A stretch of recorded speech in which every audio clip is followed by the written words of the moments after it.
शिव गुरु के चरणों में प्रणाम करती हूँ। मैया पार्वती के चरणों में प्रणाम करती हूँ। मेरा प्रणाम स्वीकार हो। धरती माता के चरणों में प्रणाम करती हूँ। सभी देवी देवताओं के चरणों में प्रणाम करती हूँ। मेरा प्रणाम स्वीकार हो। सभी माता पिताओं के चरणों में प्रणाम करती हूँ। सभी गुरु बहन गुरु भाइयों को प्रणाम करती हूँ। मेरा प्रणाम स्वीकार हो। हरिंदर भैया नीलम दीदी के माध्यम से मैं 30 सूत्र मिलाए। पहले में दया मांगना है, दूसरे में चर्चा करना है, तीसरे में 1 से 8 बार से प्रणाम करना है। दया किस तरीके से मांगना है कि जैसे दरवाजे पे भिखारी आता है, दया से, भाव से, नेमी से, प्रेम से आंचल फैला के, दामन फैला के, हे देवों के देव महादेव दया कीजिए, हे गुरु दया कीजिए। इसी तरीके से हमको दया मांगना है। दूसरे में आने जाने वाला व्यक्तियों को हमें बताना है। तीसरे में 1 से 8 बार से प्रणाम करना है। रुद्राक्ष की माला द्वारा कर सकते हो, सांस द्वारा कर सकते हो, उंगली द्वारा कर सकते हो, जैसे आपका दिल चाहे, मन चाहे, जैसे ही आप कर सकते हो। आइए, आप सबका कमलेश भक्ति चैनल पर स्वागत है। और आप कैसे हो सारे के सारे, आप कैसे हो सारे के सारे, आप सबके लिए मैं दुआ मांगती हूँ। आप सब ठीक रहो, खुश रहो, मस्त रहो। मैं आपको एक चर्चा सुनाने जा रही हूँ। चर्चा बहुत सुंदर है। चर्चा बहुत सुंदर है। एक गांव था, तो गांव में एक छोटे से किसान रहते थे। एक किसान रहते थे, तो उनकी एक पत्नी थी और अपना थे पत्नी थी और अपना थे। तो उनका क्या काम था कि एक छोटा सा राशन का दुकान था। एक राशन की दुकान थी, तो उसी से और अपना खर्चा चलाते थे। वही उनका बिजनेस था, उसी से अपना घर परिवार देखते थे।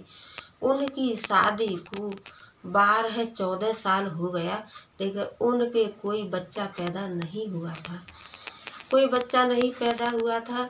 तो धीरे धीरे संपत्ति बढ़ रही थी। संपत्ति धीरे जैसे समय बढ़ रहा था, उसी हिसाब से संपत्ति भी उनकी बढ़ रही थी।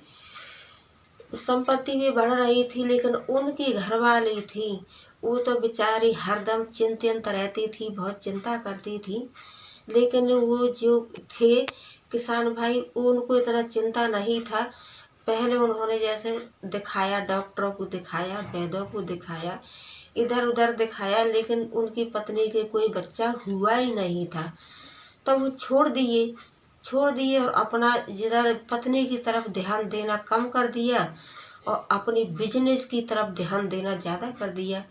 तो बिजनेस में उन्हें खूब फायदा होने लगा। 1 दुकान से 2 दुकान हो गया, 2 से 3 हो गया, और अपना खूब गाड़ी घोड़ा हर चीज़ से उनकी कोई भी चीज़ का जैसे कमी नहीं था।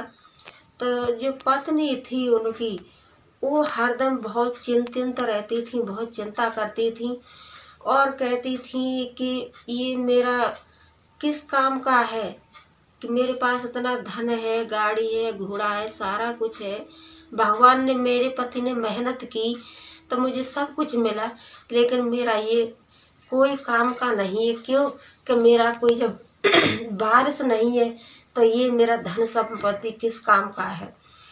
तो एक दिन किसान भाई थे, वो अपनी पत्नी से कहने लगे कि हे प्रिय, आप क्यों गुस्सा रहती हो, आप कभी हंसती नहीं हो, आप कभी खुश नहीं रहती हो। तो समझा करके और अपने पति से कहने लगी कि आपने कमा करके धन तो इतना इकट्ठा कर लिया है कि कोई चीज़ का कमी नहीं है, लेकिन कभी आपने ये भी सोचा कि इस धन का हमारे मृत्यु के बाद और इस धन का कौन वारिस होगा। कभी आपने सोचा कि हम दोनों का मृत्यु हो जाएगी तो इस धन का हमारे बाद और कौन वारिस होगा। तो यह बात उन्होंने सुनी तो अपनी पत्नी को बहुत प्यार से समझाने लगे और फूट फूट करके रोने लगे। कहने लगे कि हे प्रिय, मैं तो इस चीज़ को भूल ही गया था, धन के लालच में मैं भूल ही गया। क्यों कि कभी मैं ये नहीं सोचा कि ये धन जो मैं कमा रहा हूँ, हम दोनों की मृत्यु के बाद और इस धन का वारिस कौन होगा। यही जो है दोनों पति पत्नी अपने बातचीत दुख सुख की चल रही थी। तो इतने में एक साधु जी आए। साधु जी नहीं थे, वो तो शंकर भगवान थे, लेकिन उन दोनों को इस चीज का कोई पहचान नहीं था। कहते हैं कि 1 साल में और आपको भगवान से जरूर मिलते हो, लेकिन हम और आप पहचान नहीं पाते हैं। क्यों? कि भगवान कोई भी रूप में मिल सकते हैं हमें, किसी भी रूप से, और हमें भगवान से बातें हो जाती हैं, लेकिन हम और आप पहचान नहीं पाते हैं। तो साधु जी आए तो भिक्षा मांगने लगे। तो उनके पति भिक्षा देने के लिए गए और कहने लगे कि मैं आपका कुल प्रोत हूँ, मतलब आपके कुल का एक ब्राह्मण हूँ। क्यों? कि मैं सदियों से चला आ रहा हूँ, लेकिन ऐसा कुछ नहीं था। तो वो कहने लगे कि मैं आपका कुल पुरोहित हूँ, मैं आपके परिवार में सदियों से, कई पीढ़ियों से, और मेरा जो है चला आ रहा है, मैं आपका कुल पुरोहित हूँ। तो ये बात सुने और कहने लगे, वही साधु जी तो नहीं थे, वो कहने लगे कि मैं आपके घर का एक एक बात जानता हूँ। आप दोनों चिंतित रहते हो। क्यों?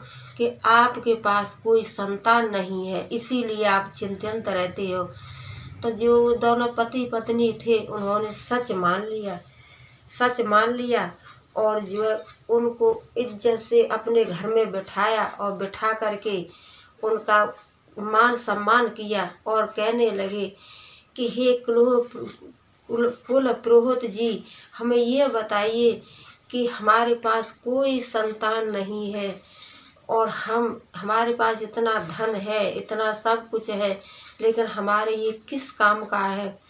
तो वो कहने लगे कि जो आपके पास में एक शंकर भगवान का मंदिर है, आप उसमें जाइए और उसमें दूध दही आदि फल लड्डू ऐसे भोग लगाना है और देवों के देव महादेव से दया मांगनी है।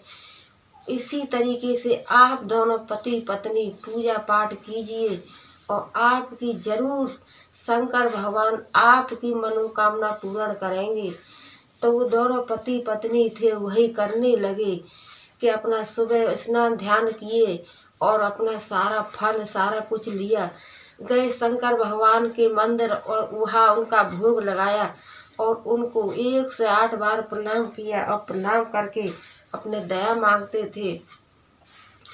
कुछ दिन बाद और उनकी पत्नी के एक पुत्र ने जन्म ले लिया। तो दोनों पति पत्नी बहुत खुश हुए और फिर शिव चर्चा कराने लगे और देवों के देव महादेव की दिन रात पूजा आराधना करने लगे। और कोई भी काम करते थे तो उनके मुंह से दूसरी बात नहीं निकलती थी, नमः शिवाय नमः शिवाय नमः शिवाय, देवों के देव महादेव दया कीजिए, नमः शिवाय करते थे। तो देवों के देव महादेव ने उन दोनों पति पतियों की मनोकामना पूर्ण की। और मैं यही कहती हूँ, हे देवों के देव महादेव, आपने जैसे उन पति पतियों की मनोकामना पूर्ण की, ऐसे ही सभी गुरु बहन गुरु भाइयों की मनोकामना पूर्ण करना, सबकी मनोकामना पूर्ण करना। मेरी वीडियो को लाइक शेयर कमेंट सब्सक्राइब कीजिए और लास्ट में हर हर बोले ओम नमः शिवाय।